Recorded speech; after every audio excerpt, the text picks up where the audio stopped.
आप देख रहे हैं इंडिया टाउन न्यूज, भारत की बात। छत्तीसगढ़ में इन दिनों सुशासन तिहार 2026 सिर्फ एक सरकारी अभियान नहीं रह गया, बल्कि ये सत्ता, सिस्टम और सुशासन की असली परीक्षा बनता जा रहा है।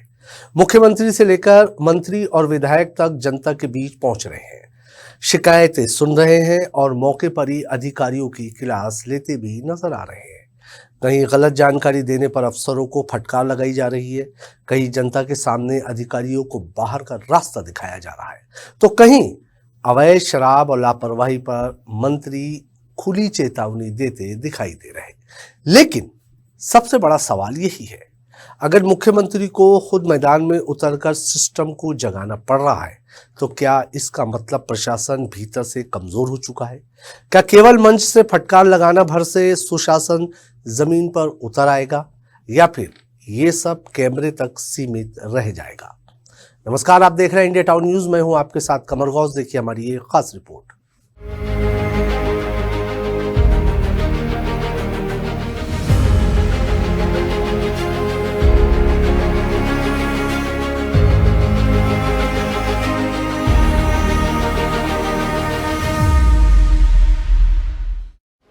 छत्तीसगढ़ सरकार का सुशासन तिहार 2026 एक ऐसा अभियान जिसे सरकार, जनता और प्रशासन के बीच सीधा संवाद बता रही है। मुख्यमंत्री गांव-गांव पहुंच रहे हैं, मंत्री अचानक निरीक्षण कर रहे हैं, विधायक जनता के बीच बैठकर शिकायतें सुन रहे हैं। सरकार का दावा है कि जनता की समस्याओं का मौके पर समाधान किया जा रहा है, लेकिन इसी अभियान में एक दूसरी तस्वीर भी लगातार सामने आ रही है, और वो है प्रशासनिक लापरवाही।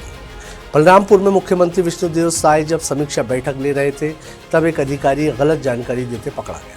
मुख्यमंत्री का गुस्सा कैमरे में कैद हुआ और अफसर को बैठक से बाहर जाने तक का कह दिया गया। ये सिर्फ नाराजगी नहीं थी, बल्कि उस सिस्टम पर सवाल था जो जमीनी सच्चाई से अलग फाइलों में विकास दिखाने की कोशिश कर रहा था। मुख्यमंत्री का संदेश साफ था, गलत जानकारी, लापरवाही और जनता के काम में ढिलाई अब बर्दाश्त नहीं होगी। इसी तरह राजनांदगांव में भी पुलिस व्यवस्था को लेकर सवाल उठे और थाना प्रभारी पर कार्रवाई की चर्चा तेज हो गई। यानी अब सुशासन तिहार सिर्फ समीक्षा तक सीमित नहीं, बल्कि लाइव एक्शन मोड में बदलता दिखाई दे रहा है। सरकार जनता के बीच अपनी सक्रियता दिखाना चाहती है, लेकिन विपक्ष कह रहा है कि ये सक्रियता सिस्टम की असली कमजोरी को उजागर कर रही है। बेमित्र से सामने आए एक वीडियो ने इस बहस को और तेज कर दिया। कैबिनेट मंत्री दयालदास बघेल अवैध शराब के मुद्दे पर अधिकारियों पर जमकर नाराज होते दिखाई दिए। मंत्री ने साफ शब्दों में कहा कि अवैध शराब का कारोबार किसी भी कीमत पर बर्दाश्त नहीं किया जाएगा। दारू कौन बेचवा रहा है? मैं बेचवा रहा हूँ। आपके भट्टी से निकल जाता है, बाकी एक को बोलेगा उसके लिए नियम कानून बताओगे, एक बोतल लगा नियम कानून बताओगे, और भट्टी में पेटी जाता है उसके लिए कोई नियम कानून नहीं। गांव का शिकायत है, एक हफ्ते में समय देता हूं। लेकिन सवाल वहीं खड़ा हो गया, अगर सरकार इतनी सख्त है तो फिर अवैध शराब का नेटवर्क लगातार सामने क्यों आ रहा है? क्या कार्रवाई केवल चेतावनी तक सीमित है, ये जमीन पर भी असर दिखेगा? जो भी पटवारी हो, जूता में मारेंगे हम उनको। वहीं यहाँ पैसा कमाने के लिए नहीं आए हैं, नौकरी कर रहे हैं। आप इस चीज को नोट कर लीजिए कलेक्टर साहब, और आज ही आदेश करिए, अभी आप इनको कापी दी देंगे। कांग्रेस ने इस पूरे मामले को लेकर सरकार पर सीधा हमला बोला है। पूर्व पीसीसी चीफ धर्मेंद्र साहू का आरोप है कि सरकार और प्रशासन की मिलीभगत से अवैध कारोबार फल फूल रहा है। कांग्रेस का कहना है कि अगर व्यवस्था ठीक होती तो मुख्यमंत्री और मंत्रियों को जनता के सामने अधिकारियों को डांटना नहीं पड़ता। विपक्ष इसे सुशासन नहीं, बल्कि सिस्टम की नाकामी का सार्वजनिक प्रदर्शन बता रहा है। इस सरकार को जरा भी आज कानून व्यवस्था की तो चिंता है ही नहीं, लोक लाज का भी डर नहीं है। आज मंत्री स्वयं इस चीज को स्वीकार कर रहे हैं। आज ऐसे अधिकारियों के ऊपर में पूरी तरह से सख्त कार्रवाई करनी चाहिए। इस प्रदेश को पूरी तरह से आज जो है शराब का अड्डा बना दिया है। हमारे ननिहाल आज पूरी तरह से नशे में गिरफ्त में है, और इस शासन जो है सुशासन तिहार मना रही है।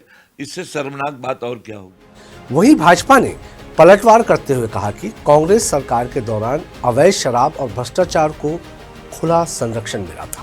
कैबिनेट मंत्री श्याम बिहारी जायसवाल का कहना है कि वर्तमान सरकार कमियों को छिपा नहीं रही बल्कि जनता के सामने कार्रवाई कर रही है। भाजपा इसे जवाबदेही वाला मॉडल बता रही है, जहां मुख्यमंत्री खुद फील्ड में उतरकर अधिकारियों की जिम्मेदारी तय कर रहे हैं। देखिए, कांग्रेस सरकार में तो अवैध शराब बेचने के निर्देश दिए जाते थे और हमारी सरकार में इस बात को लेकर समय समय पर अधिकारियों को स्मरण दिलाया जाता है कि किसी प्रकार से अवैध शराब हो या अवैध कारोबार हो, हमारी सरकार में बर्दाश्त नहीं किया जाएगा। लेकिन राजनीति से अलग जनता के मन में कुछ और ही सवाल है। अगर हर काम के लिए मुख्यमंत्री को खुद निगरानी करनी पड़े, अगर हर जिले में मंत्री को मौके पर जाकर अफसरों को डांटना पड़े, तो फिर प्रशासनिक ढांचे की भूमिका क्या रह जाती है? क्या फाइलों में ये योजनाएं तेजी से चल रही है लेकिन जमीन पर अधिकारी उसी रफ्तार से काम नहीं कर रहे? और सबसे बड़ा सवाल, क्या सिस्टम आदेशों को सिर्फ ऊपर की औपचारिकता समझ रहा है? दरअसल सुशासन तिहार ने दो तस्वीरें एक साथ सामने रखी है। पहली तस्वीर, सरकार एक्टिव है, मुख्यमंत्री लगातार दौरे कर रहे हैं, जनता से सीधे संवाद कर रहे हैं। लेकिन दूसरी तस्वीर, अधिकारी जवाब देने में असहज नजर आ रहे हैं। कई जगह शिकायतें लंबित हैं और कई मामलों में जनता कैमरे के सामने नाराजगी जाहिर कर रही है। यानी सरकार का एक्शन जितना दिख रहा है, सिस्टम की कमजोरी भी उतनी ही उजागर हो रही है। राजनीतिक विशेषज्ञों की माने तो ये पूरा अभियान आने वाले समय की राजनीति से भी जुड़ा हुआ है। सरकार जनता को यह संदेश देना चाहती है कि मुख्यमंत्री खुद निगरानी कर रहे हैं और भ्रष्टाचार या लापरवाही पर सख्त है। लेकिन ये रणनीति तभी सफल मानी जाएगी जब फटकार स्थायी सुधार में बदले, वरना जनता इसे सिर्फ कैमरे के सामने दिखाई गई सख्ती भी मान सकती है।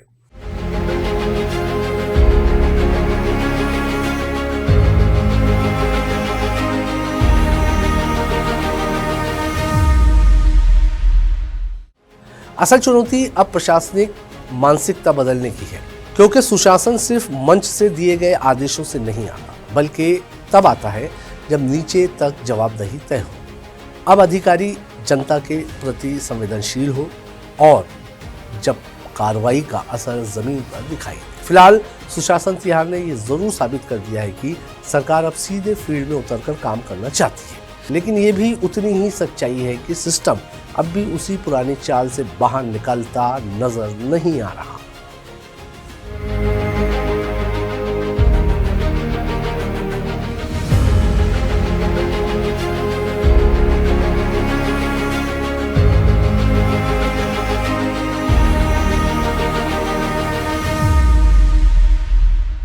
तो सवाल वाकई बड़ा है। अगर मुख्यमंत्री को खुद बार बार मैदान में उतरकर अधिकारियों को फटकार लगानी पड़ रही है, तो क्या यह सिस्टम की अंदरूनी कमजोरी का संकेत नहीं? क्या केवल चेतावनी और नाराजगी से अवैध कारोबार रुक जाएगा? क्या जनता की फाइलें सच में जमीन पर उतरेगी या फिर सुशासन तिहार भी एक बड़े सरकारी इवेंट तक सीमित रह जाएगा? क्योंकि जनता अब सिर्फ एक्शन नहीं, परिणाम देखना चाहती है। और आने वाले दिनों में सबसे बड़ा परीक्षा इसी बात की होगी कि सरकार की सख्ती सिस्टम की आदत बदल पाती है या नहीं। हमारी इस खास रिपोर्ट में फिलहाल इतना ही। मुझे दीजिए इजाजत और आप देखते रहिए इंडिया टाउन न्यूज़, भारत की बात। नमस्कार। आप देख रहे हैं इंडिया टाउन न्यूज़, भारत की बात।